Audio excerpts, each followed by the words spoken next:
at Citigroup in the investment banking group, covering what we used to call telecom, and we started calling telecom infrastructure, and we now call digital infrastructure. So I've been there about 8 years, so really when the data center industry started taking off, so it's been a really exciting time. Do you want me to address it? Or? I can go next. My name is Christina Sgardelli. I'm a director with Arcus Infrastructure Partners. Arcus is a European mid-market private equity infrastructure fund.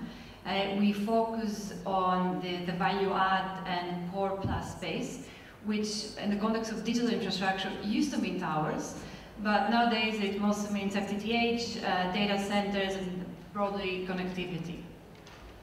Yeah, hi everyone, my name is Weismüller. I'm the head of infrastructure for KfW IPEX-Bank in London. We are a boutique financing institution focused on project and asset finance, and I had the pleasure to dive into the fantastic world of digital infrastructure 5 years ago, and we deployed 4 billion in capital roughly, and syndicated half, and we're open for business. And I'm Simon Sharp. I'm a partner at Global Ventures. We're a venture capital fund based in the UAE that invests across the Middle East and Africa. So hopefully I can give a bit of a different lens to everything else that we've said today. Okay, great, awesome. Thank you all for introducing yourself. So we'll go back to Rick. If you can set the scene of where we are now, and particularly in your banking industry, and then in terms of debt, what are the different stakeholders experiencing? Yeah, absolutely, happy to. So, no secret, interest rates are much higher than they were. They've increased a lot in a really short amount of time, and it's had a few implications. So, cost of debt and cost of financing is just higher, which stresses both cash flows. So, companies that thought they either had their business plans funded or would have a business plan funded through leverage capacity now have to start thinking about different access to capital and different ways to fund their plans. It's also stressing IRRs, just by function of the higher cost of debt, which means that things become harder to fund as your cost of debt starts approaching your cost of equity in a lot of cases, especially in the infrastructure world. On top of that, it's not just the cost of debt, but just access to capital. So especially in my role in the US banks and the regulated bank industry, lending has gotten a lot stricter. Leverage tolerance and risk tolerance has gotten a lot lower.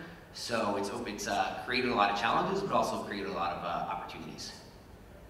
Yeah, maybe just adding to that. So what are the challenges we're seeing right now? I mean, it's clearly the interest rate environment, which is extremely challenging, increases the cost of capital massively. We also see an inflationary environment, so the cost perspective also for new projects is becoming a lot more important. And then we see supply chain pressure. And all of a sudden you see yourself competing against all sorts of other actors in the industry. So what happens in the market now is that obviously given there is a little bit more of a risk focus, especially in the banking world, there's much more scrutiny on the projects, and we find that to be the case ideally, or a lot of them, where we see a lot of scrutiny around the cash flows of the project. Then we are looking much more on the cost perspective. So what are the hedging instruments here in place in order to channel through the increased cost basis, and other key considerations is scale. So just for fun, I'd be really interested to know, when you all started your careers, what was the interest rate? So I gotta give it away, I'm really old. It was around 5% in 2006 when I started. And I think 2 years later it was 0. Exactly. It was 0.16 in 2009 when I started, so it doesn't give away that much. But I only started a few years after. In the US, the benchmark rate with the 10-year treasury was about 1.6 when I started. Today it's about 3.5, but there's also sort of an inverted yield curve. So some of the nearer term tenors are actually upwards of 5, 5.5, and 6. Okay. For me, similar time to Christina, about 0.5% of the time when I started my career.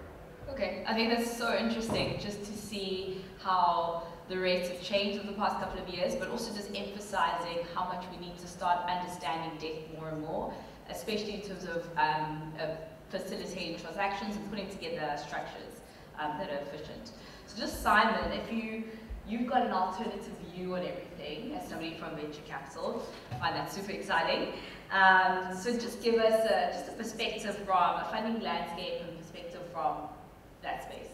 Yeah, I think that access to capital, there's a common theme throughout that we've spoken about today, and all the panels and all the topics we've discussed. I think access to capital continues to be a problem for early stage companies globally.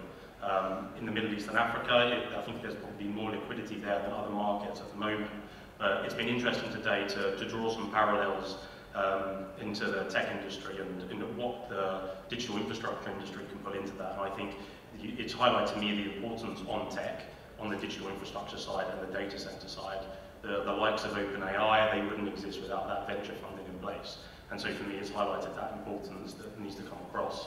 I think founders at startups have typically always had a growth at all cost type attitude. I think we've seen that from companies now that are public, all the way through to companies even raising capital a year ago. I think there's been a fundamental shift in that attitude from investors for all of the macroeconomic reasons that's been discussed already and on previous panels.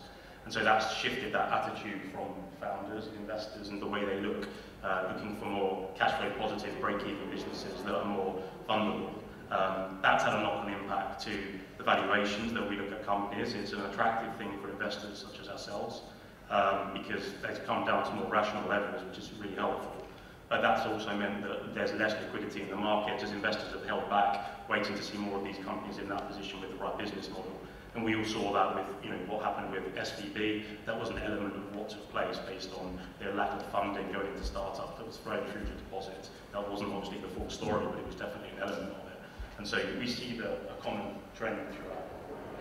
I'd actually love to hear more about SVB during the break. But turning our attention to Christina, you come from my world of equity. So how are equity investors and portfolio companies impacted by inflationary pressures and the changes in the interest rates? Broadly speaking, if we think of digital infra assets, if your interest rates are going up, your financing costs are going up, and that's a cost that you cannot pass down to your customers. Specifically for our portfolio, at Arcus we haven't materially been affected, and the reason that we have kept leverage quite simple and at low levels.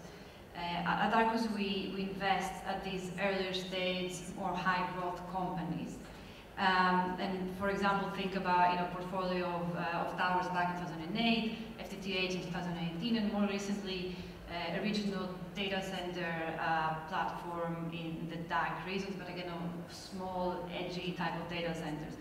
And in digital in general, having a lot of experience in this space, we find that the cash flows at these beginning and early high growth stages, the cash flows are not really predictable. So we prefer to keep the operational flexibility, get the business in order, understand how it really behaves, and then when a little bit more understand the market better, we have most of the customers on, things are more stable, then it's much more interesting to see what you can do with that and add a very good financing package and buy returns from there as well. If we think about inflation, it's a very interesting one, and it can affect you in very different ways, but obviously it depends what you have, what costs are increasing, and how much of the revenues, how much you're going to cover from your revenues. But it's not just your contracts that you have with your customers. It's very often comes down to the dynamics between your customers and you. For example, if you're a data center provider and you pass through your energy costs, but if your biggest customer, they have a contract in Euro next year, you cannot necessarily pass on full inflation, for instance, of 14%, even though your contract might allow you to do so. So it's these dynamics that sometimes play a key role, and it's the same thing in towers, the same thing with the ISPs. If we look at, I guess, it's one of the sectors in towers, it's usually simple. Your revenues are indexed with inflation. Then you have collars or you have caps, and that means that they can be a mismatch, at least in the short term. I think an interesting one are these broadband and FTTH, where we've seen recently this year BT in the UK announcing that we're going to pass down inflation plus. And yes, that does happen, but if you follow more historical data about what ISPs have traditionally and mobile operators been able to pass down to consumer, you'll find that it's not always, it's actually slightly below inflation. So it makes for interesting data of what you can realistically assume for the future in the long run. And what usually happens in the broadband and in the telco space is that you have to offer more in order to increase your prices. And that's okay, you have to offer more data, more services, but because the marginal cost is low, that is one way to kind of get more back into full pass-through of inflation. That's some insightful points that you gave from the equity side. So I'm just going to pivot to innovation. So in my region, innovation was required all the time. I was always on my toes. And now we're finding that in developed markets, we have to find innovative ways to actually deal with the challenges and headwinds that are coming our way. So I'm going to turn my attention to Rick and Jan. What transaction structures are being used to isolate the different risk profiles within businesses and digital infrastructure? Yeah, sure. So it's interesting. I think in terms of different transaction structures, what we've seen a lot more recently is what we'll call sort of stratifying the capital stack or stratifying the business. We've seen a lot more of structures like, if you heard like yieldcos, maturecos, devcos, being able to say, you know, we have our business here and there are certain types of investors and certain types of financing that really like yield and cash flow on day one and lower risk, and they're happy to take that. And those are not the same investors that are best suited to invest in development type profiles, you know, lower cash flow initially and higher returns. So the business is able to sort of stratify the business and able to separate and optimize their cost of financing that way and optimize their investors that way. What's really important though is that the platform has to stay intact. And from a customer perspective, the customer does not want to deal with 2 or 3 different companies, right? They want to know that the company that they contract with, they're going to be operating the business. They're going to be there when there's a problem. They can call them. The SLAs, everything, going to be with the same platform. So it's really important to keep that intact, but finding unique ways to stratify the capital structure and stratify the business to attract the optimized cost of financing and optimized investors. And we're just seeing more and more of that. Yeah. I think in addition to just optimizing the cost of capital, it's also about attracting capital, finding the volume you need in order to fund the project. And I think one key criteria for that could be to look into different risk buckets that you form out of your tranching by attracting, for example, more risk-averse investors for ECA-covered tranches, senior loans. I mean, if you're talking about investments in Africa, for example, we've seen that in the ECA structures, which are basically export credit agencies covering for a certain part of equipment coming from Europe then in that context, or from the US. But then you also have more junior and mezzanine tranches, which caters obviously to higher yield requiring investors. Then you can also look at the different kind of type of transactions. So data centers in the US historically were more in the asset financing buckets, so real estate. And we see that moving more into project finance, for example. So that can actually provide for higher gearing. So there you might be able to attract higher amounts of capital also. And then another bucket, which is also interesting, is institutional capital. So you might be able to attract institutional capital by just kind of tranching a separate tranche for pension funds, for example, but they would need a make-whole clause. But in turn, they might be able to actually sign up for like longer tenors in order to duration match their liabilities. And as a last point, I think I would like to mention that obviously the green financing angle is extremely important to mobilize capital because it's just much more fungible in the markets, because some investors would not trade anything non-ESG sustainability linked or green finance. So I think having that additional kind of seal of approval on your financing will actually make it much more attractive, and therefore you will be able to attract a further and wider variety of investors. Wow, thank you to both of you for just giving the perspective on both the banking as well as the debt side. So Simon, from the interesting VC perspective, what are the innovative ways that investors are looking at structuring and financing deals? So I think before I touch on sort of innovative ways, I think early stage tech investing we very much view as a relationship with the founders that we invest into. There's the asset, the underlying technology that we're looking at, but we see us building a relationship with these founders and the team for a 7 to 10 year time frame. And so that does have knock-on impacts in the way that we structure deals. That's not to say that we aren't financially driven, we absolutely are, but we do believe in working closely. I think there was a panel earlier that discussed value creation. I think the Ukrainian Deputy Minister from Digital Economy mentioned different structures that are in place as well. And so what we do is we typically do very plain vanilla transactions on the equity side. We have the option of doing convertible notes, which help from a bridge perspective. So that allows us to work with founders who are focused on building a technology and a product and a team, rather than emphasising on a deal that may confuse or may seem predatory. So we try to avoid that where we can. That being said, we've seen obviously difficult times in the last year, lots of companies in distressed situations, so not necessarily something that we've done, but we've seen multiple times, 3 times liquidation preferences, which are very aggressive to founders, included in transactions. We've seen pay-to-play rounds where a new investor will come in to a distressed company and effectively say that if existing investors don't participate, their shares are worthless at that point. So forcing people to step up at the point they need to. As well as other things that I won't bore you around, sort of ratchet anti-dilutions and things like this, but there are interesting legal ways that can be done if for a company that's in a distressed position. But I really just want to emphasise that, you know, as a venture capital investor and someone that hopefully brings tech all the way through its life cycle to an IPO, we build a relationship with them, and we don't try to overcomplicate them with you know, excessive deal terms at that point in their stage. Thank you. I'm going to turn to Rick. So the US has been playing and dabbling with a few different ways on how to look at debt, especially in this time of high interest rates. Can you maybe elaborate how data centers are being looked at from a REIT perspective, and how their debt can be more equally distributed through different structures to investors who are looking for that specific exposure? Yeah, sure. So in the US, a lot of the large data centers are structured as REITs. So that means that they basically have to distribute out in a form of dividend pretty much all of their profits, all their cash flow. So they have limited capacity to reinvest the profits and keep growing. So basically they're in a position where every single year they have to go back out to the market and try to access capital, which is a really tough place to be in, especially as cost of debt keeps rising, and every year it's a little bit more unpredictable where interest rates are going to be. So there's different ways to manage that. I talked a little bit before about the different structures and utilizing JVs or debt codes, things like that, or mature codes and yield codes to bring capital in.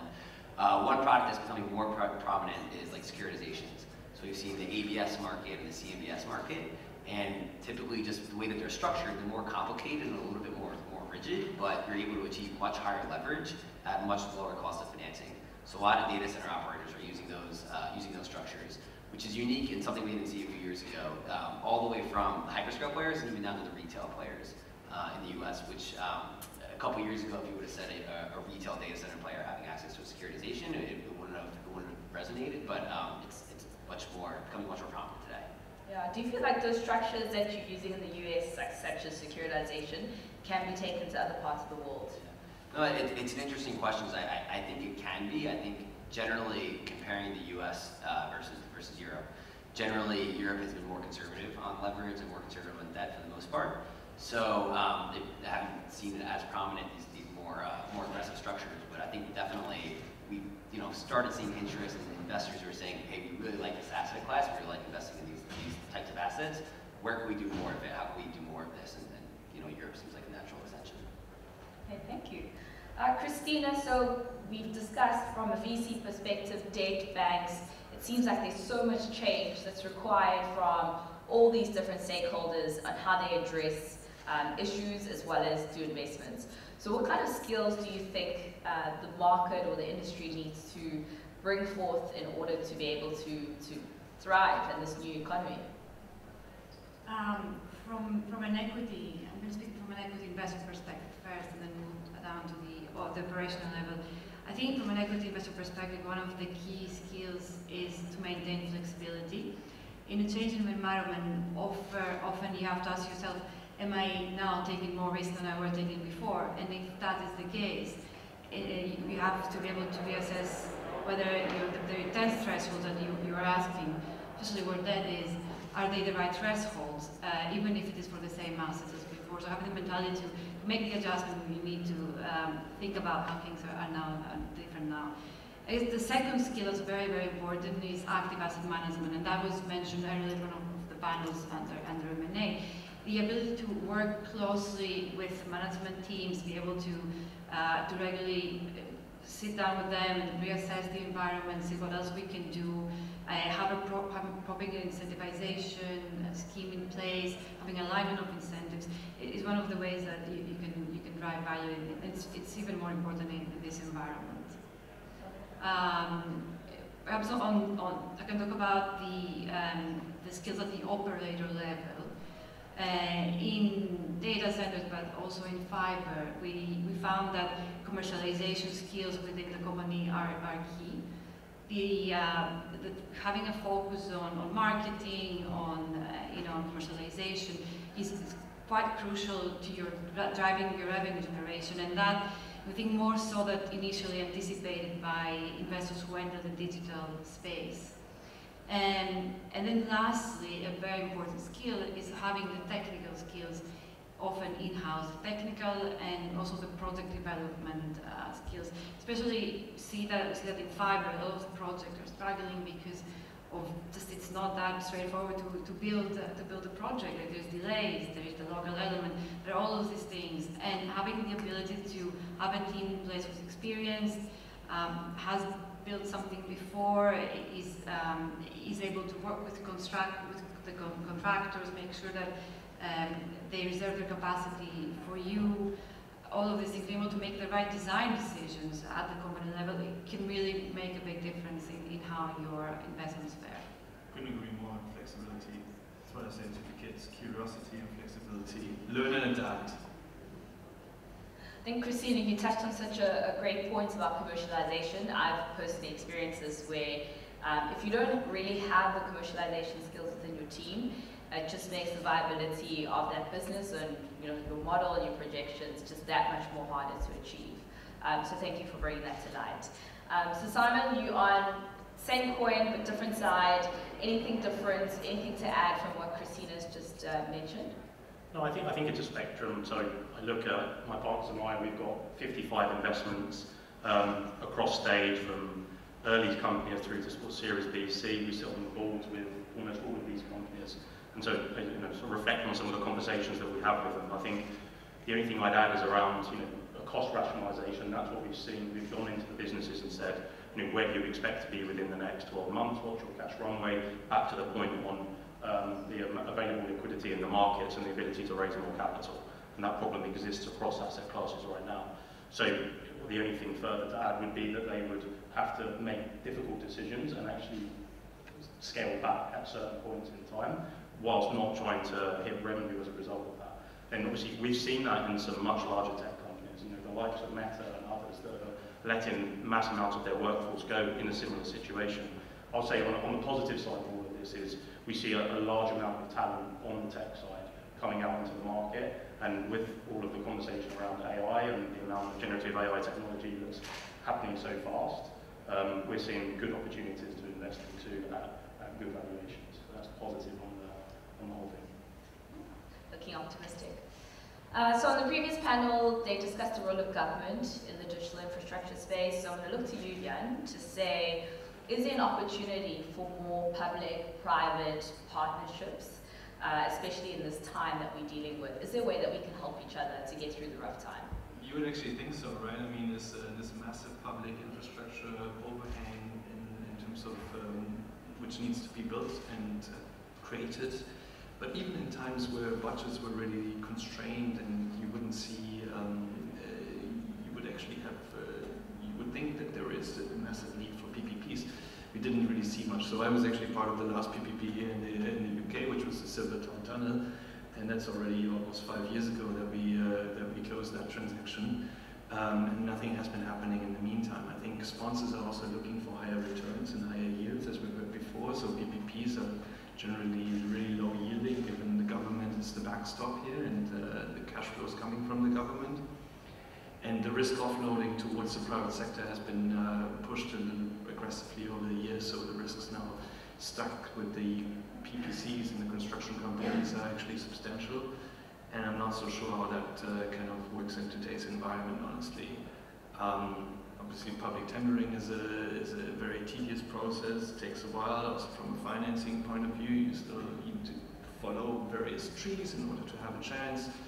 So I think, in all honesty, we don't really see it. There is no major pipeline. There's a couple of markets like Canada and Australia, which are still pretty going strong. They have historically had a long pipeline in PPPs. We see a couple of Israeli projects which are actually coming along, but that's more in the traditional infrastructure space. And then last question for Rick. You weren't ready for this one, but you're a banker, so you're always ready. So some people are saying, maybe innovation for this era is doing hybrid structures. So maybe can you elaborate on some transactions that you've been on, perhaps in other industries, and how we can start using those methods and transaction structures in digital infrastructure in this new normal? Yeah, sure. So I think, keep going back to it, we talked a little bit about the DevCos, YieldCos. Expect to see a lot more of that. I think also what we're seeing more prevalent now is a lot more, especially as debt capitals become more constrained, things that sit between debt and equity. So convertibles, hybrids, preferreds, whatever you want to call them, take a lot of different forms. Which is interesting because it brings in new structures, it brings in new types of investors. So we've actually seen in a few instances funds or investors who are typically just straight equity investors, but maybe smaller and didn't have access to the types of asset classes they were like or priced out of deals. And then they're saying, well, we're usually equity investors, but we like this asset class, we like this business. We can write a ticket that's this size, and maybe that works for a preferred or a hybrid or something that sits in between. And it's not traditional, but with the right governance and with the right governance, really, then we're able to play in that. We're able to get comfortable with that. So it brings in sort of a whole different universe of investors who are now able to play in that. The counter to that is that as the cost of debt keeps increasing, the bridge you have in there, the gap you have in there between the cost of equity is narrowing, and it makes it harder to sort of price that. But it's an interesting dynamic, and those two forces kind of counteract each other. Sounds very interesting. Thank you for that. I turn my attention to the floor. Are there any pressing questions? Anything that somebody wants to bring up for the panel to discuss? Everyone's ready for drinks. We're in between the audience and the drinks. So maybe I'll come back to our panel, give you some time to think about your next question. I pose a question, wildcard. What do you think the industry needs during this time of uncertainty? What are we missing out on? What are we not thinking about?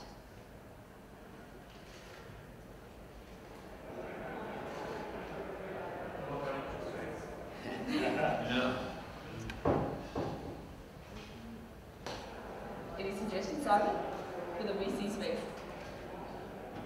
I mean, from the VC side is education from a wider geography from our side. I think, we're focused on Middle East and Africa as a fund.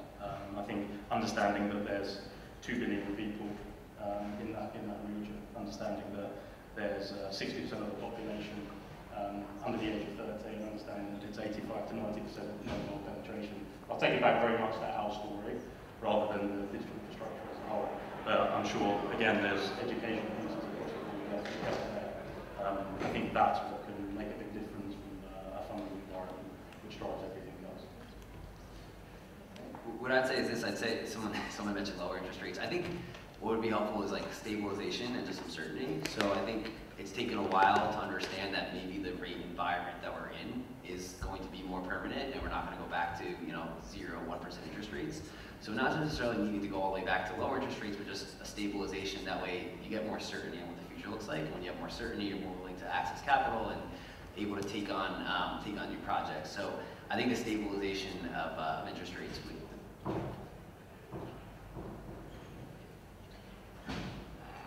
Perhaps one thing that's already changing is some projects that made sense in lower interest rates don't make sense anymore. So there's less projects, there's less free capital out there, and that might be a good thing that's happening. Some more rationalization, and you get to more stable stage. It's already been happening, and I think there needs to be a little bit more of that.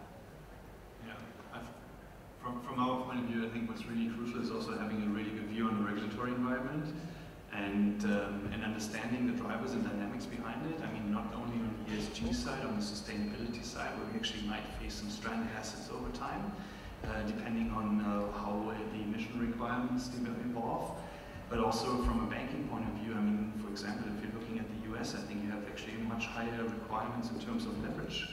So if you are sizing your transaction in the wrong way, you're crowding out an entire part of the market, and you're not able to access the capital. So I think these point of views, and it's a very diverse environment. In the US, we're talking about 50 states basically, with different legislation in some cases, in some areas. In Europe, obviously, you have also a very diverse environment. So I mean, what I wish for would be more some harmonization around that to make it just easier and more visible. Thank you very much to our panel.